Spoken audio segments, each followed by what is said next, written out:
there, I'm Miss Deb, baby, toddler, and preschool music specialist, and I'm here today to help you grow your little musician.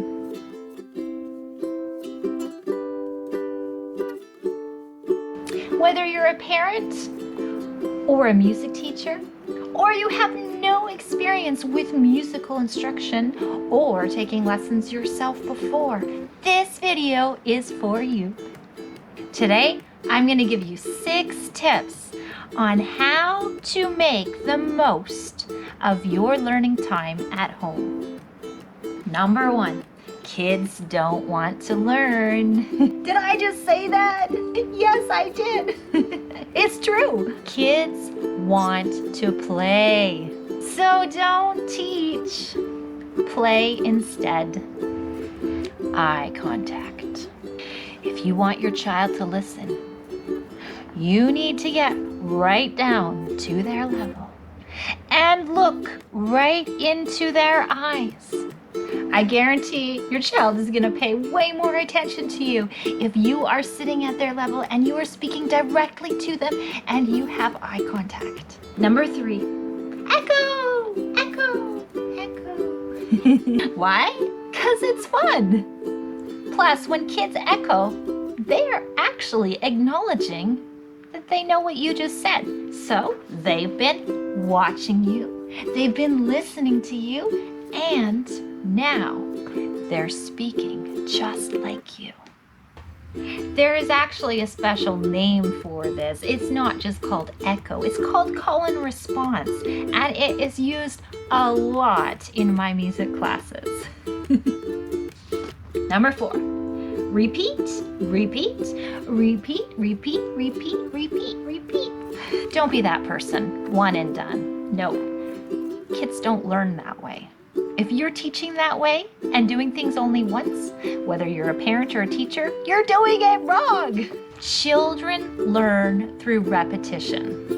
So that means you need to complete the same tasks over and over and over again, multiple times till they will actually learn how to complete the task at hand. And you can even take that one step further. Look for opportunities in everyday life to replay that concept.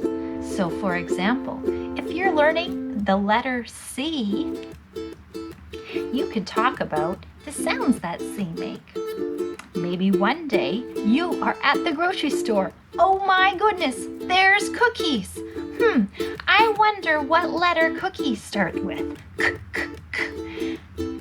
You get it. Repetition throughout the day, trying to use that same concept as many times as you can to really concrete that learning. Number 5.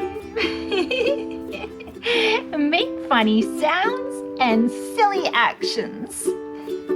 Kids just want to have fun. Make those silly sounds. Use your high voice. Use your low voice. Go really fast or go really slow. And remember, keep the eye contact. Okay? Are you paying attention? Oh, my voice is really quiet. That's another secret. Yeah. So if you want to get lots of attention and engagement out of your student, out of your child, get down to their level, make the learning fun, and use your voice to keep their attention. Be animated in all of the activities that you do. If you are boring, your child is going to be bored and will not want to participate. And chances are, next time that you want to do that activity, they won't want to participate because they'll remember how boring it was. Don't be boring. Number 6, praise. Praise, you did it! Oh, I'm so excited. Oh, wow. I don't know. That's fantastic.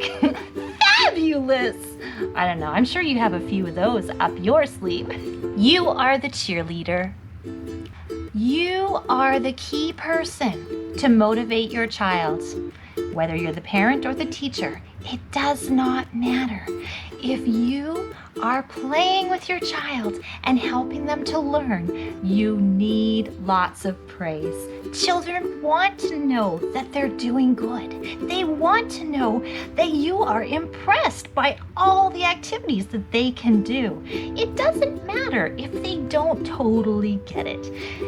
It doesn't matter. What matters is that they are trying and they are participating.